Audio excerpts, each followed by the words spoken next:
هلو، اهلا وسهلا بكم معايا في قناتي تعلم الماني بالعربي. في درس النهارده هبدأ معاكم سلسلة دروس جديدة ومهمة جدا جدا لكل مبتدئ في تعلم اللغة الألمانية. والسلسلة دي هتبقى بعنوان كورس الصوتيات لتعلم نطق الحروف الألمانية بشكل صحيح. لازم نبقى عارفين ان التعلم الصحيح لأي لغة بيبدأ بتعلم نطق حروفها بشكل صحيح.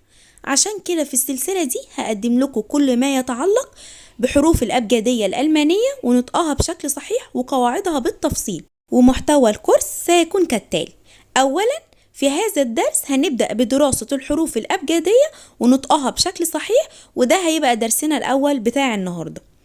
ثم الحروف المركبة من حرفين في كل صوت، وبعدين حروف الأملاوت، وهنختم بالحروف المتحركة.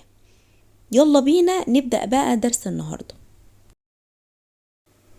وزي ما اتفقنا هنبدأ بالحروف الأبجدية، وده أول حرف آه آه آه. ب ب ب ت ت ت د د د ايه ايه ايه. اف اف اف. ج ج ج. ها ها ها. اي اي اي. يط يط يط. كا كا كا. ال ال ال. ام ام ام.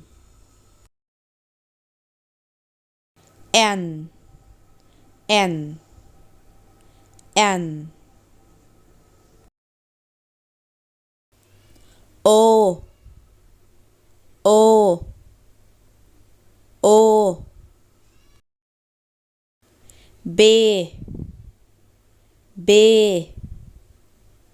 ب.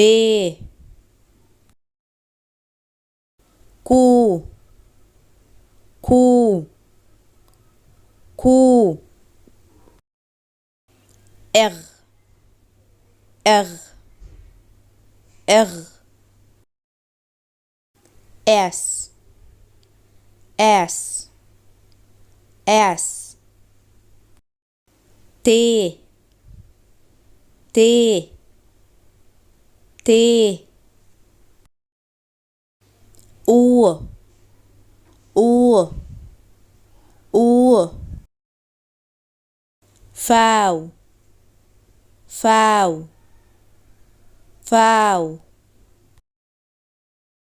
في في في. اكس اكس اكس. ابسلون ابسلون ابسلون. ست ست ست. است ست است ست است ست. والاس ست دي عبارة عن دبل اس، يعني 2 اس. طيب احنا عندنا في اللغة الألمانية 3 حروف بيتحطوا عليهم نقطتين من فوق. النقطتين اللي من فوق دول اسمهم أملاوت. تعال نشوف مع بعض ايه هما ال3 حروف. ايه ايه ايه. طيب ايه بقى النقطتين اللي محطوطين فوق الحرف دول اسمهم املاوت. لما بيتحطوا فوق الحرف بيغيروا صوت الحرف. اسمع كده معايا. اه اه. لما تحط الاملاوت ايه ايه. او او او. الحرف ده من غير نقطتين الاملاوت كان اسمه او او. لما اتحط عليه الاملاوت بقى اسمه او او او او او او.